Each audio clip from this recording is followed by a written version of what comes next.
Et pour parler de tout cela, nous sommes avec Laurent Fragerman. Merci d'être avec nous sur France Info. Vous êtes sociologue, historien, spécialiste des mouvements sociaux. Quand on voit là justement, on en parlait à l'instant, des rassemblements place de la Concorde et des débordements qu'il y a eu, est-ce qu'il y a un risque que ça dégénère? Est-ce que les syndicats qui jusqu'à maintenant ont très bien tenu, enfin globalement, les mouvements et les manifestations, est-ce qu'avec ces rassemblements spontanés, il y a un risque que le mouvement puisse dégénérer? Alors, il y a un risque, mais je pense que ce risque n'est pas le scénario le plus probable. Loin de là. Je pense qu'on voit bien que c'est quelques milliers de personnes qui se réunissent, peut-être un peu sur le modèle de la place Tahrir, des révolutions du monde arabe, sauf qu'on n'a pas des centaines de milliers de personnes qui se réunissent.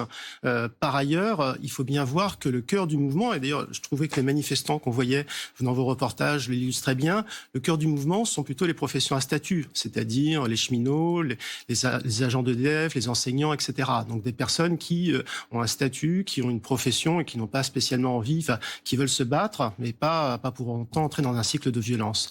Enfin, du point de vue de l'intersyndicale, vous aurez noté que le rendez-vous qu'elle donne, c'est jeudi prochain. Oui. J'y vois 3 raisons. La première, c'est mobiliser, se donner le temps de faire plus fort que la dernière fois, d'enclencher une dynamique positive, alors qu'il y avait plutôt un recul dans la dernière semaine. Il y a également, ça a été dit clairement dans le communiqué de l'intersyndicale, la volonté de séparer le temps politique du temps social, qu'il n'y ait pas de mobilisation en même temps que le vote de la motion de censure. Et puis, peut-être, quand même, c'est mon hypothèse, la volonté aussi de calmer un peu le jeu, que la manifestation de jeudi se fasse dans le calme et la sérénité, justement pour garder cet acquis, comme vous l'avez souligné, très important du mouvement depuis janvier, un mouvement pacifique qui a redonné envie à des millions de personnes de manifester.